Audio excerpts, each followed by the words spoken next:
Despite your prolonged unemployment, you exude an unwarranted confidence, I exclaimed, lifting my gaze from the laptop where I had been diligently working at the dining table.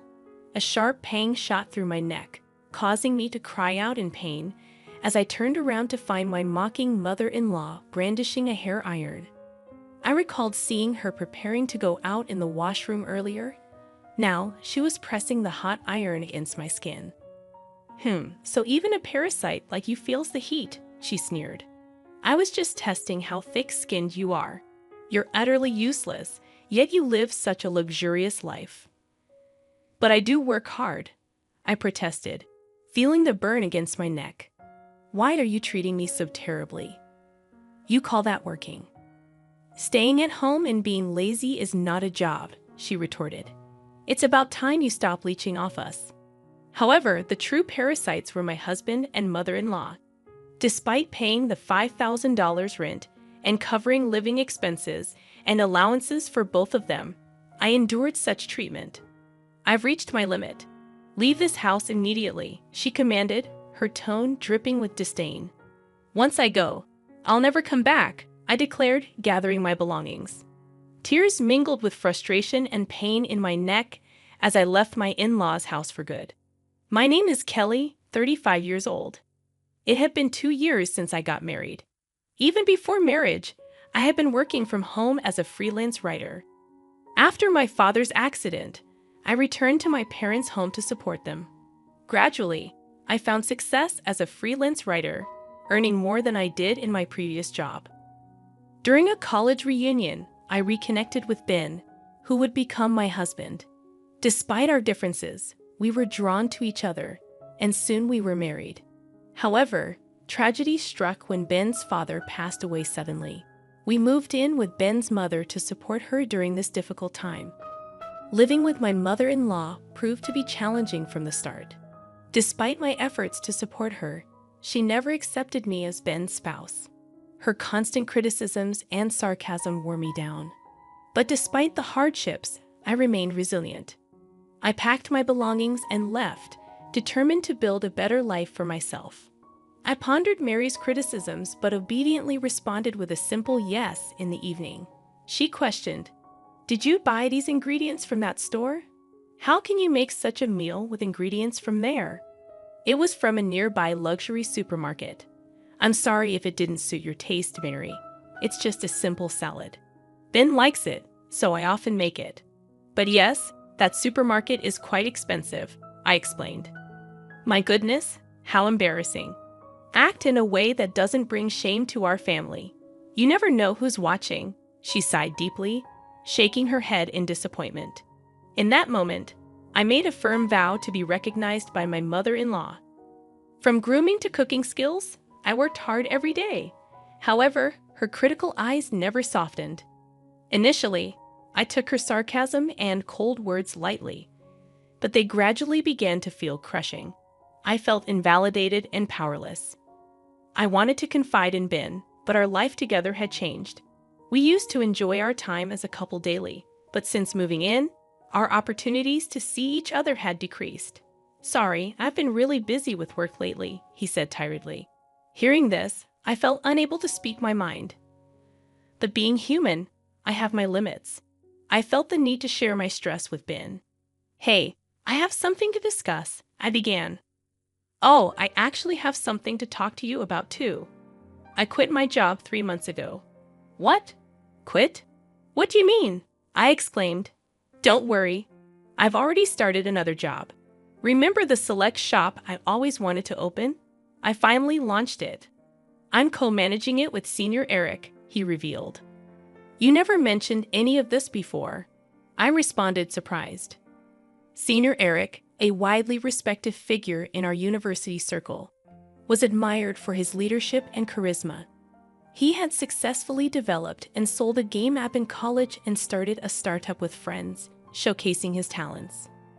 Ben, in his usual gentle tone but looking slightly guilty, said, "I didn't want to worry you or Mom. I'll work harder from now on. Will you support me?"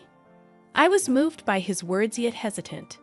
"I'll support you, but about the rent for this house, can you cover all of it?" Ben looked at me earnestly and pleaded, "Please, Kelly. This has always been my dream. It's taking longer than expected to turn a profit. That's why I want to invest more in advertising. I'll definitely get this business on track before we leave here. I need your help to do that." Moved by his passion and earnestness, I couldn't refuse. I could afford the rent with my income, and fortunately, we had some savings. More importantly, I had never forgotten the day I chose to marry him, sharing and empathizing with his dreams and passion. "If you say so, I understand, but only until the lease on this rental ends. Also, I want to know more about the store you're running," I agreed. "Of course, thank you," Ben said, showing me the website of his select shop. I was impressed by its charm.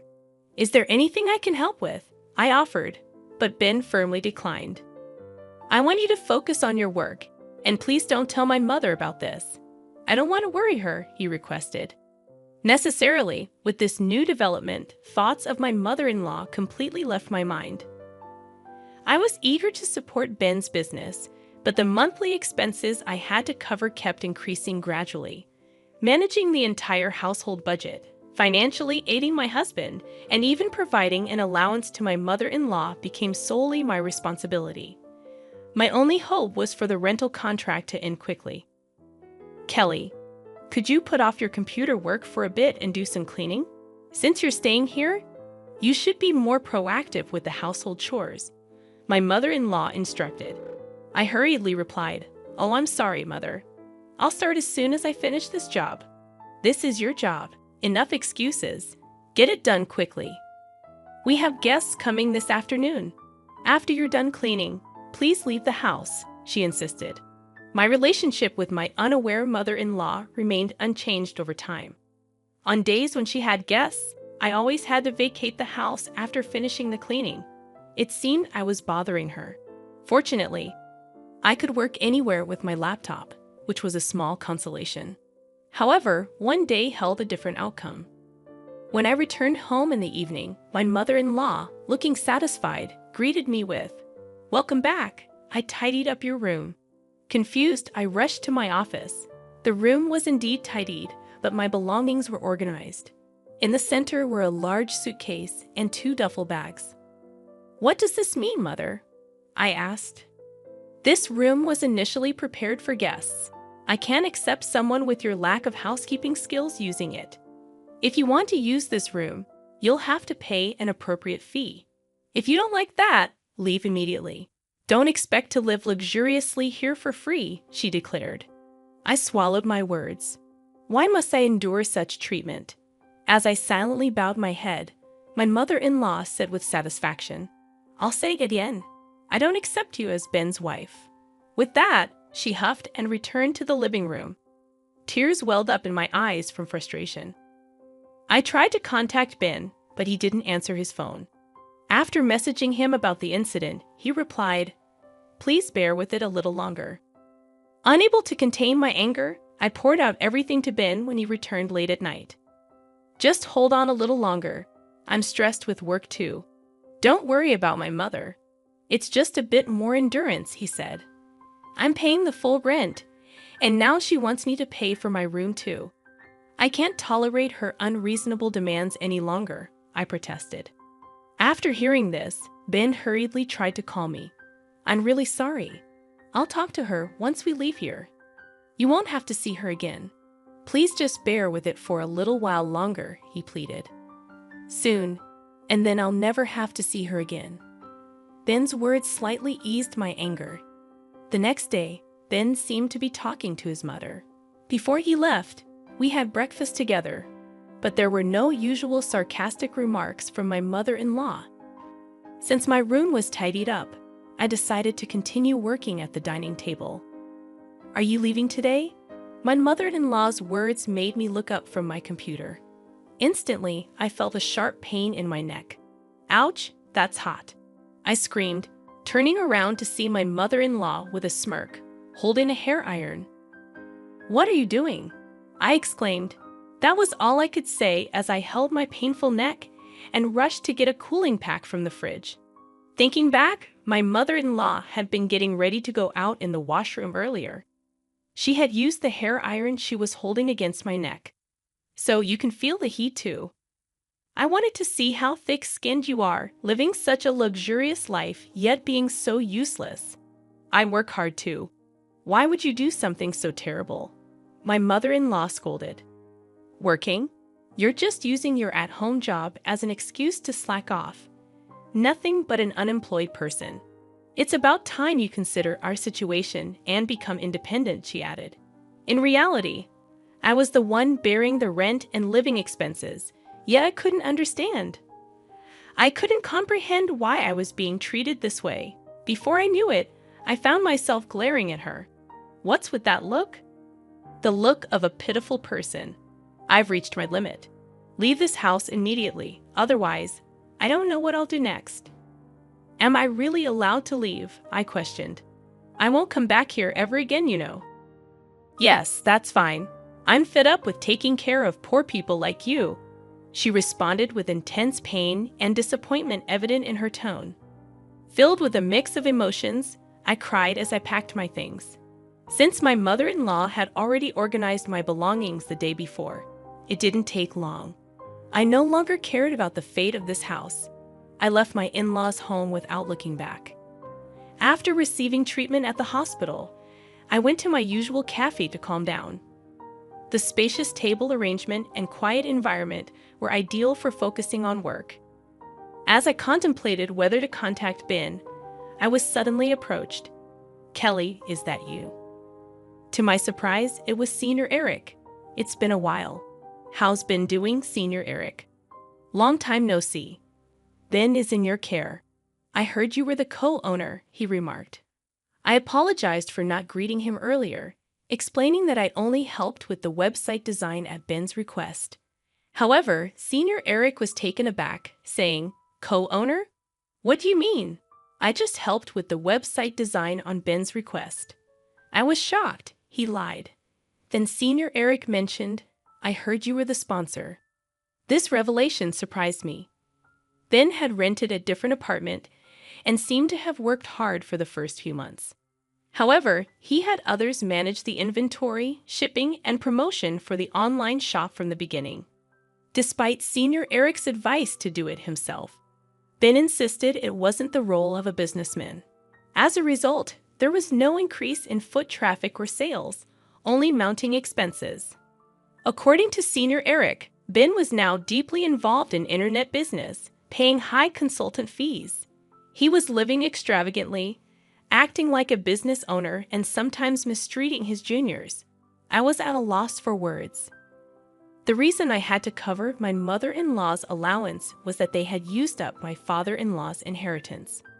Ben's recent requests for financial support were probably because his funds were running low. He hadn't told me about the inheritance, perhaps for that reason. Doubts connected with Senior Eric's words, and everything became clear. I got up, thanked him, and left the cafe. Before I knew it, I was in front of my parents' house. Seeing me with my luggage, my father looked surprised. Tears overflowed as I saw the faces of my parents, who I had been holding back my sorrow from. Tell us what happened. Your mom and I are always on your side, my father said. That's right. You always try too hard on your own. Their warm words made me cry again. Crying, I told my parents everything.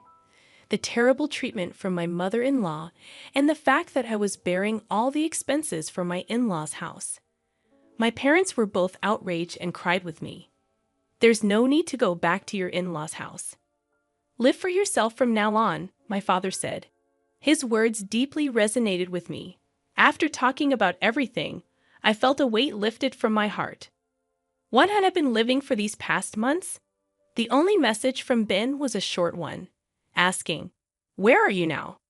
After ignoring several similar messages, his attempts to contact me stopped altogether.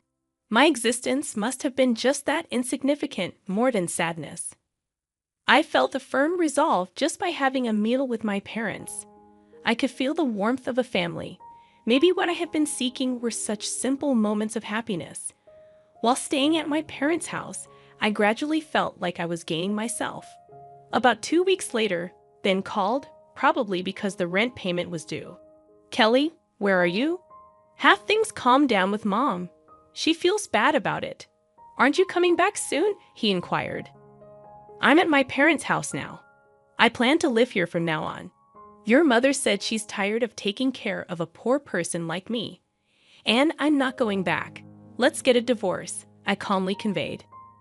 Wait, why divorce? If living with Mom is the problem, let's talk it out. I'm coming to pick you up. Let's talk in person. Why should we talk now when there was no contact before? And how's your business? Ben responded. After that question, there was a moment of silence. Actually, I'm seeking advice from someone knowledgeable in business. There might be a big plan realized next month. That's it. Let's go look for a new place to live before that, Ben suggested. Don't change the subject. You haven't told me anything important. That's why I don't want to talk anymore. I'll write the divorce papers and send them to you, I said and hung up the phone. However, that night, Ben suddenly appeared at my parents' house. I talked to him through the gap in the door with the chain on. Kelly, please don't be mad. Let's go back. Mom feels bad about it. Come on, stop sulking. I was kicked out of the house by your mother. Don't take it seriously. Not take it seriously?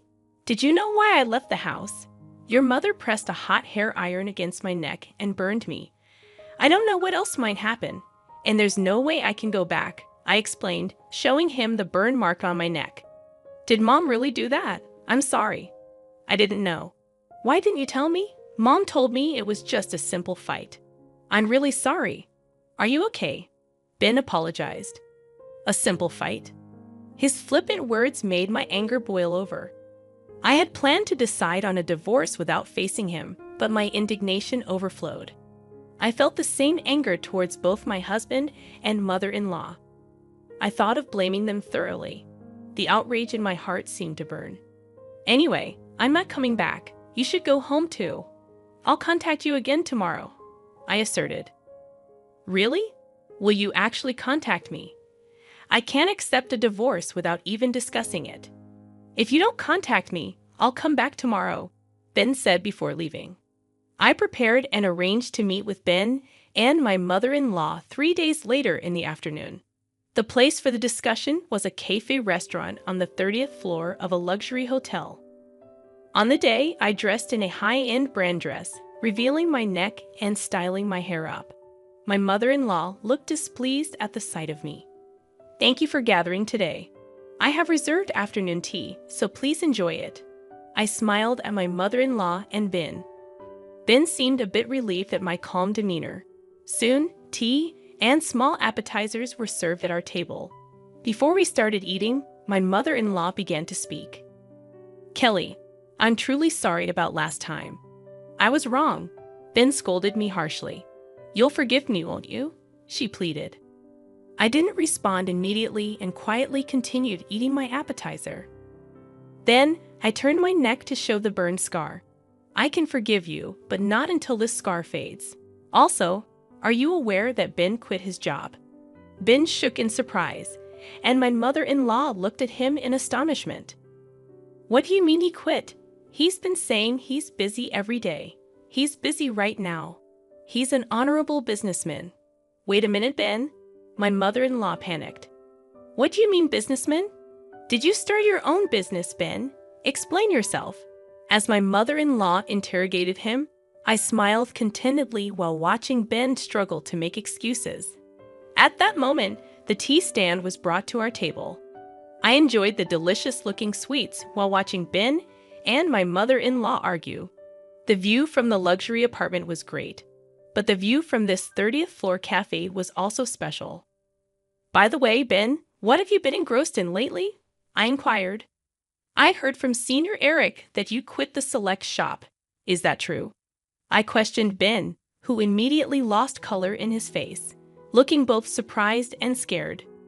Meanwhile, my mother-in-law tightly gripped his arm, confused and repeatedly asking what happened. Why would you do that? I know everything. Ultimately, you were more obsessed with being a successful person than a businessman, right? Despite having no business sense, you just impulsively went ahead and ended up spending all the inheritance your father left, didn't you? I confronted Ben, while my mother-in-law's voice filled with suspicion and anger. Yes, exactly. Ben has used up all your inheritance as well, right? So, our household finances are completely depleted because of Ben, I explained, causing my mother-in-law to sink back into the sofa in shock and despair. I have been covering all the expenses for the house. Even the allowance you thought Ben was giving you came from my wallet. In addition to that, I've been paying for Ben's expenses while he's been gallivanting around as a businessman, I disclosed, watching their reactions carefully. Don't worry, Mom. With Kelly's income, we'll manage, Ben attempted to reassure her. But I wasn't having any of it. Don't joke. I heard you're getting into another business. We're already at the bottom, spending money and just playing around. Stop it now, I asserted firmly, feeling the weight of the situation pressing down on us. As the cafe fell silent, I finished the tea left in my cup in one gulp and declared, I can no longer take care of you two, who are now penniless. You will need to take care of next week's rent payment, and regarding the divorce, let's proceed firmly through a lawyer. Ben pleaded tearfully. I don't want a divorce. Please don't do this. But my mind was already made up. My mother-in-law's face trembled with paleness as she begged for my help. You said before that you didn't accept me as family, didn't you, Mary? As compensation for the burn, I would like you to start with this payment. I hope you still have this allowance, I stated firmly, leaving the two of them in the hotel. Ben remained silent, ultimately saying nothing. Looking up at the high-rise floors from the ground, I hoped they felt the sensation of being cast down from heaven to earth, marking the end of my revenge. Afterward, we got divorced. Ben resisted at first, but when I threatened to report my mother-in-law to the police, he quickly agreed. I couldn't forgive my mother-in-law, but her disappearance from my sight would erase her from my memory. For that reason, I demanded a substantial amount from Ben for emotional distress. Later, they apparently moved to a cramped apartment. However, the relationship between my wasteful ex-husband and betrayed mother-in-law seemed strained. Aiming for independence, my once arrogant mother-in-law is now reportedly doing part-time cleaning work. I couldn't help but laugh at the thought of that scene. Currently, Ben is struggling with debt and working multiple part-time jobs at night. It seems that working as an employee was more suited to his true nature. The active personality of Ben that I once found attractive was, from another angle, just impulsive and shallow foolishness. Living in the luxury apartment and the inheritance from my father-in-law must have revealed his flaws more clearly. I continue to work actively from my parents' home. I met with Senior Eric later and conveyed to him the details and my gratitude. He appreciated my writing skills, and now I am receiving work from him. For the time being, I plan to focus on living for myself with my parents.